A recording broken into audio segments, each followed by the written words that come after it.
Hello, this is Amanda, and I am going to be showing you how I do my V-necks. So if you want to try to get your center seam right to the point, um, get a crisp, clean finish on your V-neck, this is how I do it. So aside from the obvious materials of a sewing machine, cover stitch, serger, I use wash away Wonder Tape. It is available on the Serge website. I have more coming because I use a lot of it, but um, it has a backing you can peel away, and then it's sticky on both sides, and this will wash away after you've used it. I've never had it gum up my sewing machine.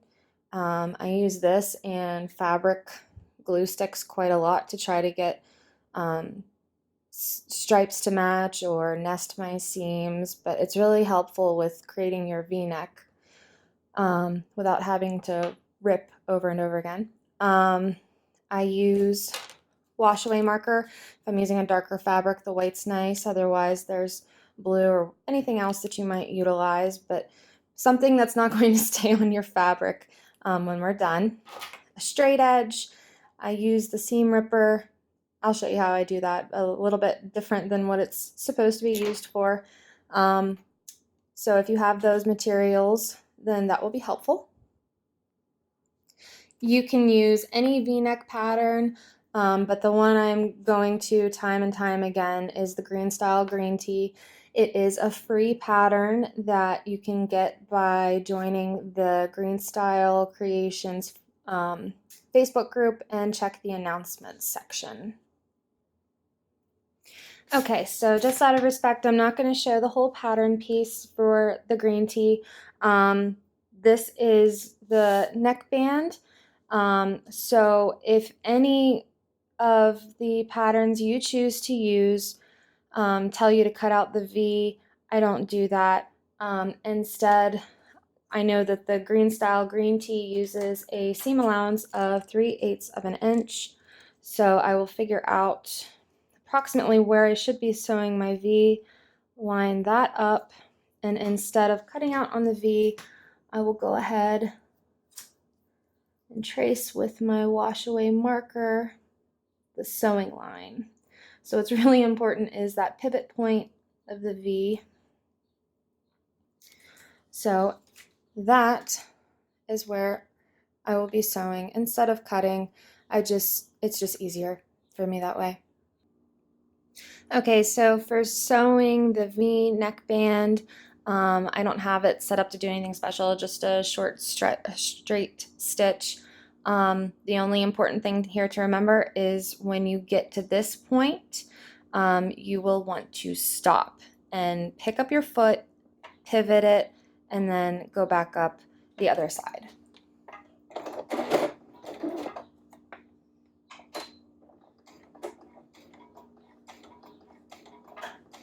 My machine tends to eat my fabric if I start to the very end. So usually my prettier side will be the opposite end because I will get closer to the edge. So I'm at my pivot point, I stop, pick up my foot, rotate, and finish.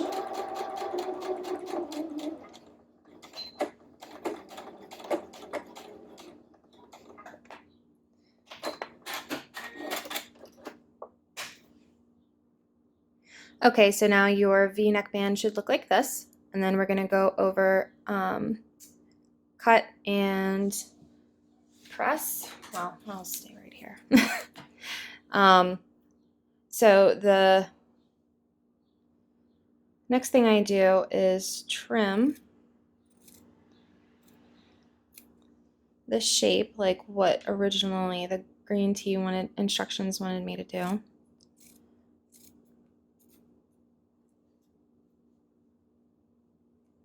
And then don't go through that, snip up to.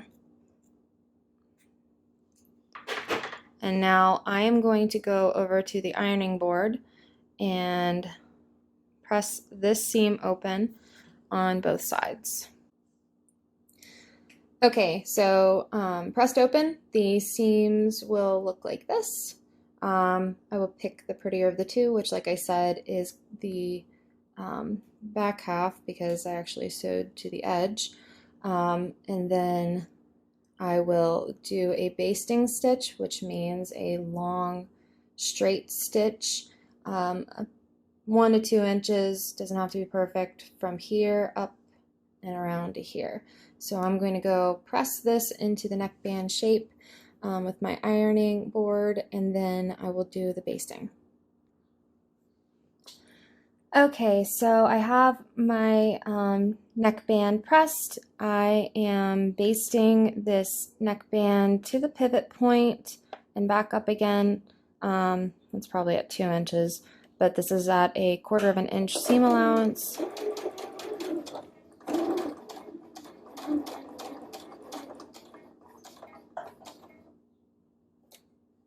Did not mean to go quite that far, so I'm going to back up. All right.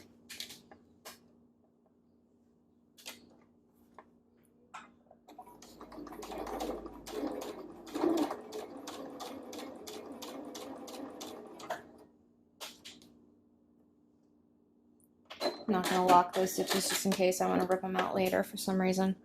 I forgot to mention that I did do a slightly scooped V-neck alteration. I'm testing some different shapes on the green tea V-neck, so if it looks a little bit different than what you might be used to looking at, that would be why, just FYI. So there we are, basted. Doesn't necessarily matter that these are not perfect. If these little tails are bothering you, you can trim those off.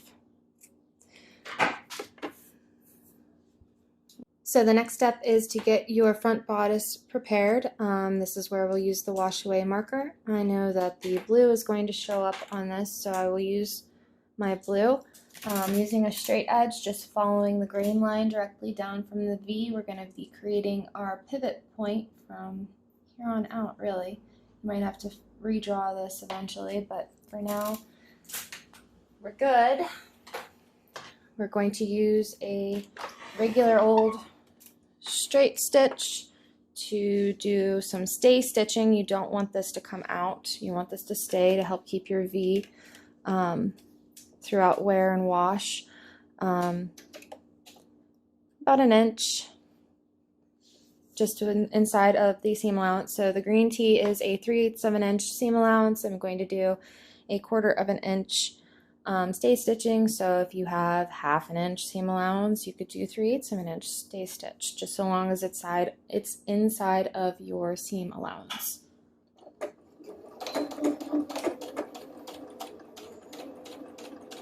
So I'm gonna keep on sewing until I get to my pivot point. Stop.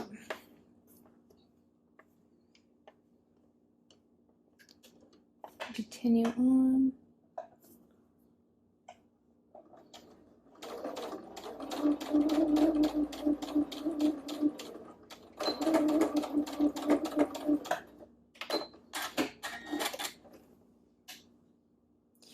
Okay, so then we are going to bring in the wash away tape.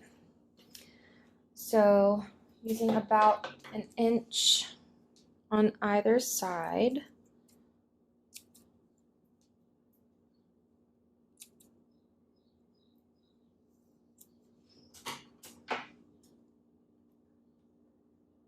Place that just along.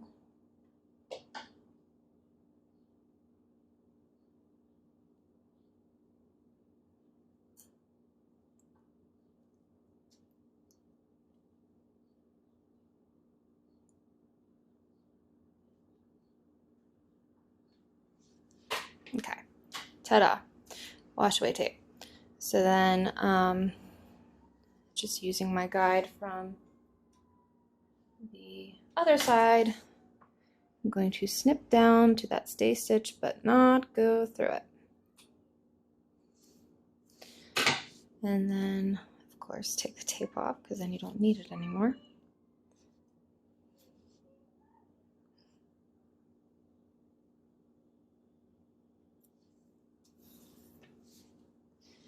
All right. Okay, so next I'm going to pick the side that I want to show right side. I decided on this one actually. I like the pattern of it better. And line up that center seam with the snip. And then just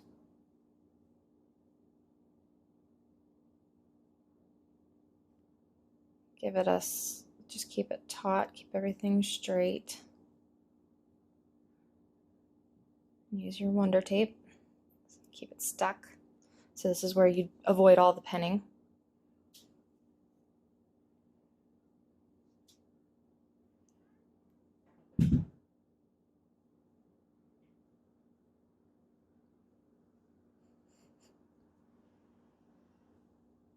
And then you can check your work and see how you did.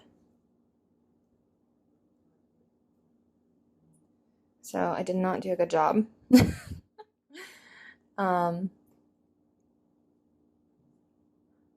Much easier to do when I'm not videotaping myself doing this. So maybe this time I try keeping the tape together.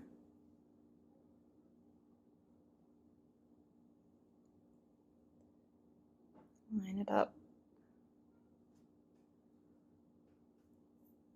And that's the beauty of the Wonder Tape, because then if it didn't work the first time, no big deal. Just try it again.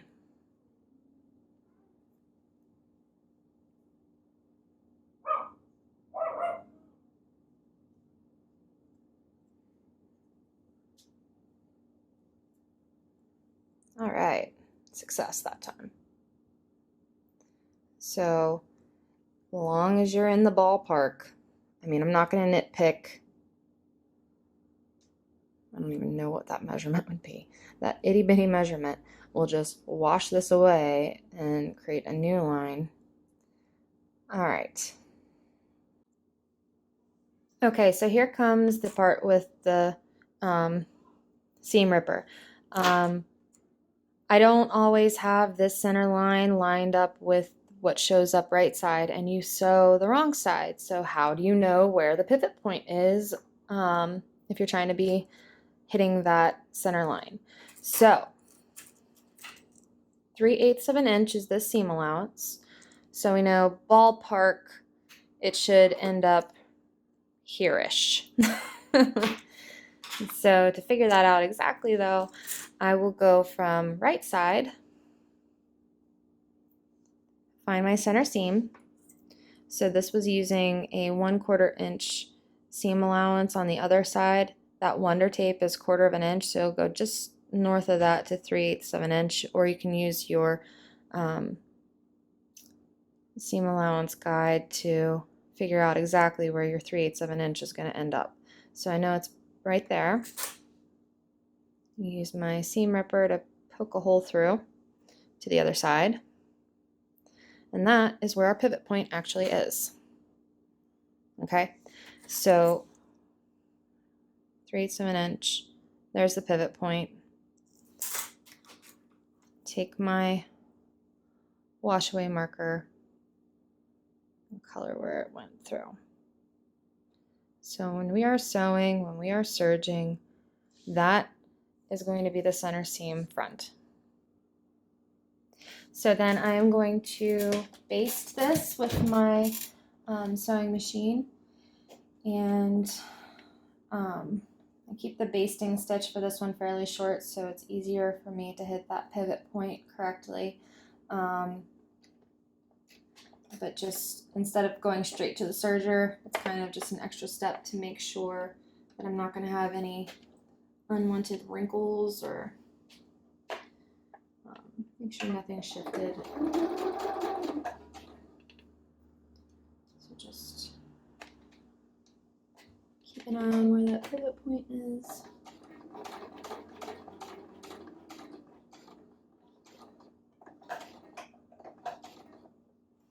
stop there, pick up your foot.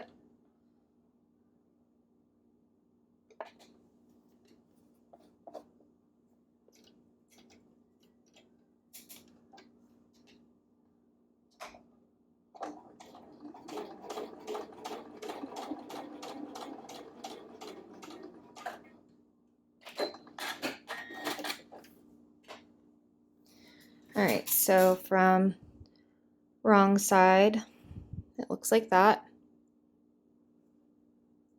But from right side, it looks like that. Woohoo!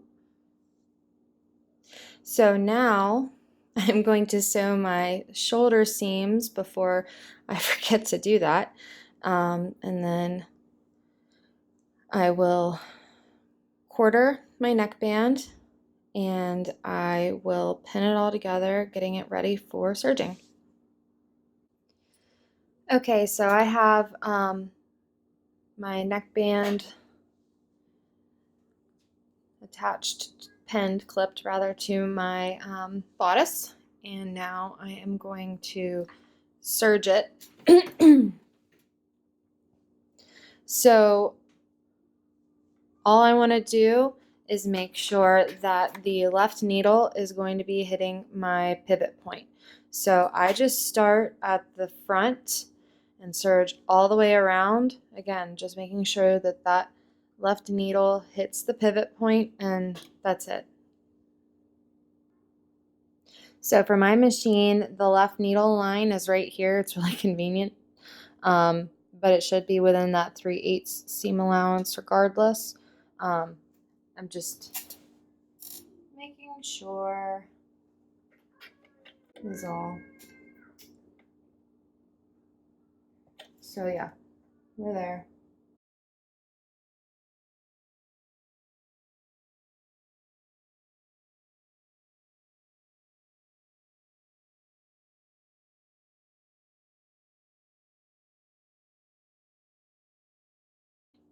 All right, so we're in the home stretch. This should turn out good because we've already basted. And again, we just want the left needle to hit right there and we'll be good.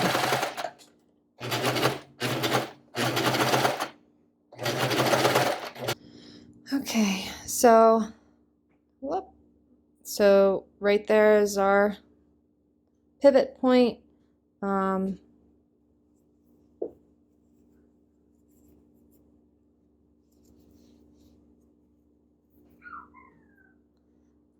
Looks good. So then I will tie off those serger tails. I will press this, and then I am pro top stitching all V-necks. I think it continues that nice crisp look. So I will do that next. Okay, so if you are going to go ahead and top stitch, same deal as before.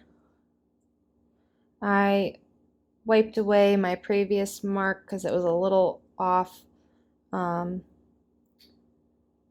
I'm drawing my new one. You just need it to be long enough that you can see where your center point is to pivot while you're top stitching. So I will be using my cover stitch because I have one. If you don't have one, doesn't matter, you can top stitch with a sewing machine. Typically I start in the center back. Center back is pink. I'm using a charcoal thread, so I'm actually going to start it right here. And then I will show you where I'm at whenever I am reaching the V-neck. So I'm using this little notch of silver to guide myself along the top stitching. So when I get down to the blue line, I will know where the center of this entire shirt is, and hopefully be able to hit that pivot point. It's helpful to keep your stitch length fairly short. Longer stitch lengths are going to make it harder to hit that pivot point. So we'll see how this goes.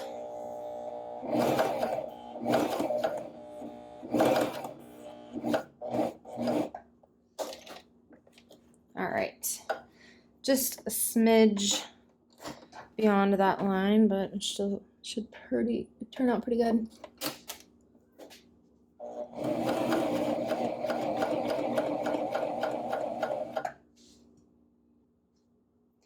Okay, so there we have it. Top stitching is done.